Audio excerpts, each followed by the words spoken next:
Frédéric Buisson, vous êtes professeur de yoga. Vous avez suivi très attentivement ce qu'a dit le docteur Éric Charles sur les liens entre le cerveau et l'activité physique. C'est évidemment en lien avec le yoga, mais je voudrais qu'avant de parler du yoga, avant de parler de la pratique du yoga, de ses bienfaits, on comprenne pourquoi vous en êtes arrivé à devenir professeur de yoga. Comment est né ce besoin chez vous de pratiquer le yoga ? Donc moi, c'est vraiment né du fait que j'avais un mal-être profond. J'ai fait un burn-out suite à une surcharge de travail. Et j'étais depuis toujours une angoissée chronique. Tout le temps angoissée, tout le temps mal, sans savoir réellement pourquoi. Et j'ai essayé différentes choses pour aller mieux, sans résultat. Et puis, suite à ce burn-out, je me suis dit, je vais me mettre au yoga de manière assidue. Assidu, c'est combien? C'est combien d'heures par semaine? Je prenais 2 cours par semaine, d'1h30, 2 heures. Ah ouais, donc quasi 4 heures par semaine. Voilà. Et donc, pendant 1 an, j'étais tellement stressée que j'avais aucun résultat, en fait. J'arrivais même pas à lâcher mon mental, à me détendre. Pas de lâcher prise? Non, pas du tout. C'était très compliqué. J'ai failli arrêter. Puis ma prof de yoga m'a dit, écoute, tu ne peux pas ne pas avoir de résultats en pratiquant. Il faut de la volonté, de la persévérance et de la patience. Donc ça a fait écho en moi et je me suis accrochée. J'ai continué. Au bout de 3 mois, j'ai commencé à en ressentir les bienfaits, à ne plus me sentir angoissée, sauf pendant les vacances scolaires où il n'y avait plus de cours. Là, vous avez tout de suite compris le lien entre le bien-être et la pratique du yoga. Complètement. Et donc plus d'angoisse. Et ce qui se passait aussi, c'est depuis des années, depuis toujours, j'étais très très fatiguée, une fatiguée chronique. Parce que comme j'étais stressée, c'est épuisant. Voilà, je respirais mal, je bloquais ma respiration. Donc avec le yoga, on réapprend à respirer et à faire circuler l'énergie dans le corps à travers la respiration. Et je gagnais en énergie, donc je me sentais mieux, plus d'angoisse. Vous êtes libérée de vous-même? Vous étiez prisonnière de vous-même? Oui, complètement. Ouais. Donc vraiment, voilà, j'ai commencé à en sentir les bienfaits sur ces plans-là. Et puis, en approfondissant, en pratiquant davantage, eh bien, on se transforme, on va mieux, on est plus ouvert avec soi-même, avec les autres. Enfin, ouais. C'est très en lien avec ce que vient de dire le docteur Éric Charles.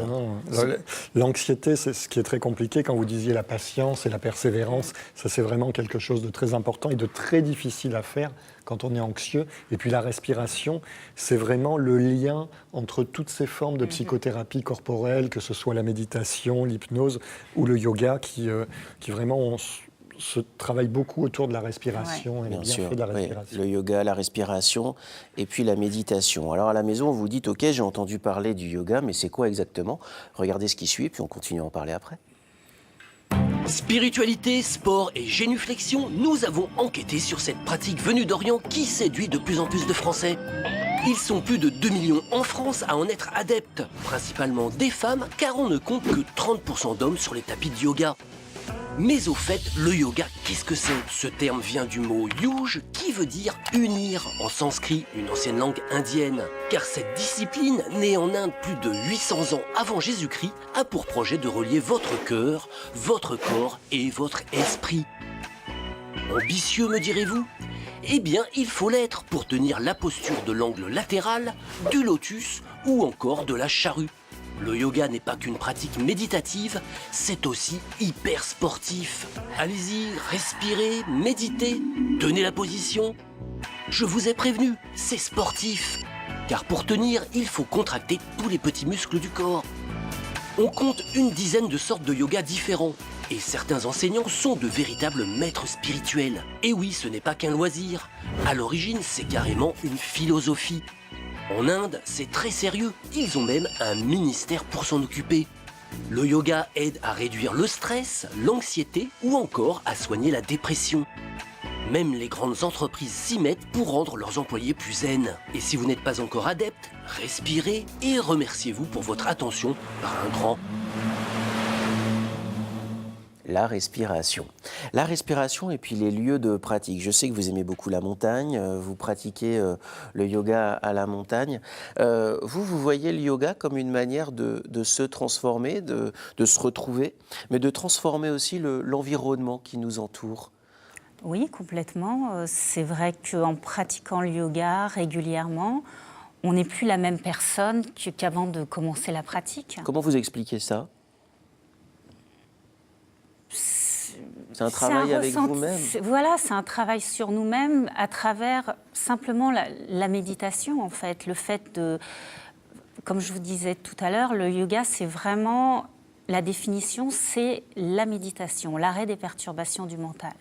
Donc simplement le fait de se poser, d'écouter les sensations dans son corps, la respiration, ça crée une ouverture en soi, à soi, ça crée une ouverture aux autres. Moi, je suis beaucoup plus ouverte vers les autres, d'où le fait que j'ai mis en place le festival. Voilà, j'aurais pas fait des choses comme ça. Alors, vous êtes professeur, ça veut dire qu'il y a des formations pour devenir professeur? Parce qu'évidemment, pratiquer le yoga, aujourd'hui, j'ai le sentiment qu'on peut le faire à la maison, il y a des tutos sur Internet. Et moi, à chaque fois, j'ai envie de dire, attention, danger, ne pas pratiquer n'importe quand, n'importe quoi, avec n'importe qui. Vous êtes d'accord avec ça, vous qui avez suivi un enseignement? Oui, complètement. Aujourd'hui, il n'y a pas de réglementation. Donc, n'importe qui peut devenir professeur de yoga sans diplôme. Enfin, il n'y a pas vraiment de diplôme, sans formation. Et donc, il faut bien se renseigner. Oui, bien sûr, bien sûr. Vous avez suivi quelle formation, vous, Frédéric? Alors, moi, j'ai suivi l'école ENPY à Audange, une école sur 3 ans. Très sérieuse, enfin voilà, une bonne. C'est un engagement de 3 ans déjà. C'est un engagement. C'est pas le stage de 3 heures qui nous permet d'enseigner ensuite. Voilà, c'est une formation sur 3 ans, et puis on doit soutenir quand même un mémoire de 200 pages. Voilà, c'est une formation solide.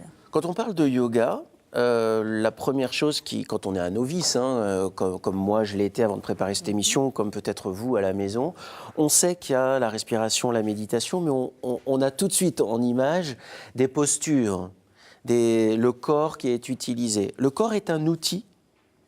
Oui, le corps est un outil pour aller vers la méditation, pour lâcher les pensées automatiques, pour lâcher le mental. Vous vous concentrez sur une position du corps pour pouvoir ensuite méditer plus librement? Voilà, on se concentre sur le mouvement, le placement dans la posture, sur les sensations dans le corps, sur l'écoute de la respiration. C'est un outil de concentration, le corps et la respiration, pour lâcher les pensées automatiques et ce qui crée aussi notre mal-être, parce qu'on est sans arrêt dans le mental. On est très sollicité. Donc vraiment, c'est simplement un outil, les postures. C'est pas, vraiment le but, c'est la méditation. Et encore une fois, c'est en lien avec ce qu'expliquait le docteur Éric-Charles. Yannick, qui habite la Gironde, a une question pour vous. On l'écoute. Bonjour, je m'appelle Yannick, j'habite à Saint-André-de-Cubzac en Gironde et je voulais savoir si les bienfaits du yoga étaient prouvés scientifiquement. Merci. Les bienfaits du yoga, il faut en parler. Parce que, au fond, quand on pratique le yoga, vous l'avez dit, ça vous a aidé à sortir d'un burn-out, ce qui n'est pas rien, ce qui est un outil, finalement, comme un autre, évidemment, docteur Éric-Charles. Quels sont pour vous les bienfaits du yoga? Les bienfaits sont déjà au niveau mental, au niveau de l'apaisement de l'esprit, au niveau du corps physique aussi. Beaucoup de personnes, enfin, je vois dans mes élèves, ont des problèmes de dos, des problèmes de cervicales, de tension au niveau des cervicales, des épaules. Ouais. Donc, à partir du moment, comme le mental et le corps physique sont liés, à partir du moment où on détend le mental, on détend toutes les tensions au niveau du corps physique. Et vous le sentez réellement? Oui, moi, avant de commencer le yoga, étant donné que j'étais très stressée, j'étais très raide. Maintenant, je suis beaucoup plus souple parce que j'ai détendu mon mental et donc mon corps s'est relâché et je me suis assouplie. J'avais des problèmes de dos aussi, de lombaire, j'ai plus mal au dos.